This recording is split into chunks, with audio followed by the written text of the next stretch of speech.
Myles Garrett was awesome last year. But if you watch the Browns, you understood that it was Myles Garrett with no friends. It was not Myles Garrett and friends. It was Myles Garrett and no friends. Jadeveon Clowney was there again. I thought that was fine. They got some below-average play from Alex Wright. Maybe I misspoke. Where is he? I don't think he's in 20. Yeah, he felt that he's in 20 because he was coming off this year where people just forgot him. He's just as good as Micah Parsons and Nick Bosa and TJ Watt. He's right there with all those guys. Yeah. Oh, I mean, better, I would argue. Myles Garrett, there were 3 amazing seasons from edge rushers last year. Myles Garrett, Nick Bosa, Micah Parsons. And the big thing was, there's 3 players who all had, they were 3 Defensive Player of the Year candidates, and the 3 guys have to try and get squeezed into 2 All-Pro spots for the edge, right? And it's which guy misses out? Which Defensive Player of the Year candidate misses out, not just on Defensive Player of the Year, but actually All-Pro as well? And it was very difficult to separate any of the 3, and we ended up dropping Nick Bosa out as the guy that missed out because essentially the only data point you could find that split the 3 of them was Bosa had by far the easiest assignment on an average basis relative to the other 2 guys. When you look at some of the offensive tackles that Micah Parsons victimized, it's insane relative to who Nick Bosa was playing. And because of that the defense that they were running there, Nick Bosa was getting blocked by tight ends more often than left tackle. Not more often than left tackles, but was being blocked by tight ends more often than the other guys were as well. So generally speaking, his assignment was an awful lot easier, which is not to say that he didn't do an amazing job with those assignments, but it's what does it look like if Myles Garrett has that assignment, right, on every single snap? Does he have a better season? Maybe. So they tried to find friends for Myles Garrett. The other part of this, it was Garrett and it was Clowney. It was really those 2 guys.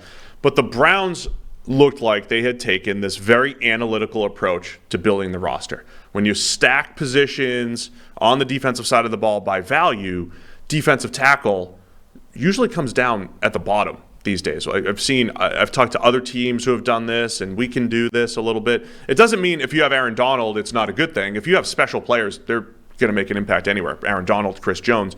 But in a vacuum, defensive tackle is far less valuable than, say, edge, corner, maybe even safety and linebacker.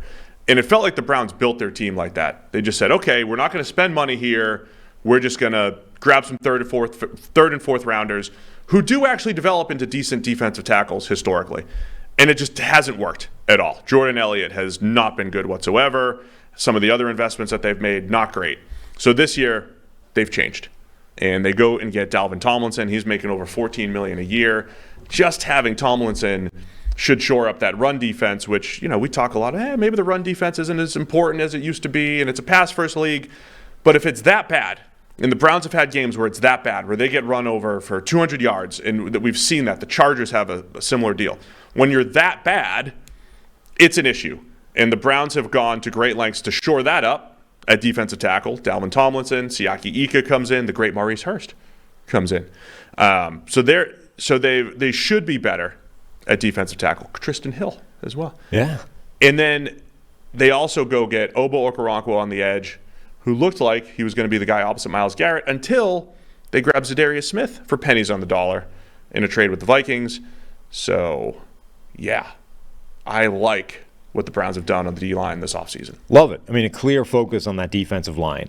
We are talking, 1, 2, 3, 4, 5, 6 plus significant additions to that defensive line because they drafted players as well. Guys like Isaiah McGuire. This is and Siaki Ika, the big nose tackle.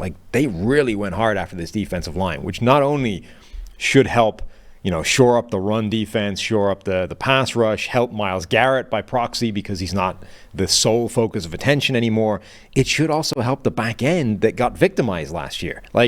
The concept of what they were doing, I don't think was nuts. Let's focus all the resources on coverage because coverage is really valuable and it's a weak link proposition. If we have weak links in the secondary, we're going to get torn to pieces.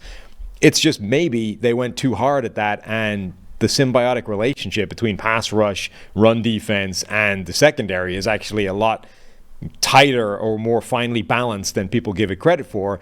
And you can't simply do that, right? Focus all the resources in the secondary, forget the front seven, because if the front seven stinks, the secondary gets wrecked because the quarterback has all day to carve them up. So not only will it help the pass rush and the run defense and Myles Garrett, I think it's probably going to help the secondary bounce back and show the talent that they have, which is substantial, right? Denzel Ward, Greg Newsome, a first-round pick. Martin Emerson played really well. J.O.K. as a coverage type of linebacker. Like, there's a lot of talent on that back end as well.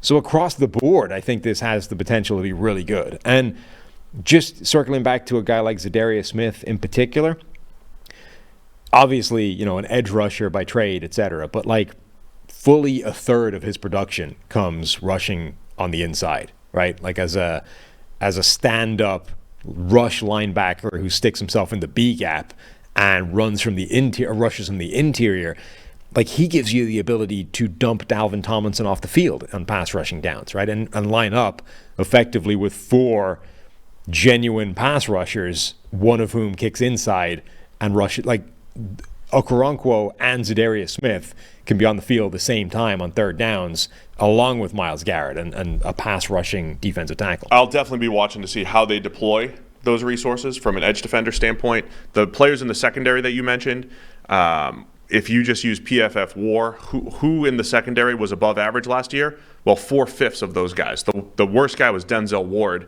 who out of nowhere just had pretty much, by far the worst season of his career. He's normally one of the better corners in the NFL, so the potential's there. Juan Thornhill, Grant Delpit, Martin Emerson, who you mentioned, Greg Newsome, those safeties and corners were all above average using PFF WAR last year, and Denzel Ward was not. He was well below average, but I expect a bounce back year from him. So on paper, things look a lot better on the defensive side of the ball for the Browns, plus Jim Schwartz running the show. Time's up. 9.5 is the over-under for the Browns. Where are you going with this one? Oh, Browns are one of the teams, they might have the widest range of outcomes in the NFL. Yes. Like, they could be a true AFC contender, or if Deshaun Watson is no better than he was last year, they could be bad. Like, very bad. So, 9.5. I'm going to take the opposite of whatever you take. So. Oh, okay. Well, then let's stick with our cliches. I'll go under, you go over. Yeah, I'll lean on the positive side. I'll take the positive range of outcomes here for the Browns. It is it's also worth noting, they won 7 games last year without Deshaun Watson in what's seen as a massive disappointment. So as much as their range of outcomes I think is pretty broad, they're unlikely to be truly awful.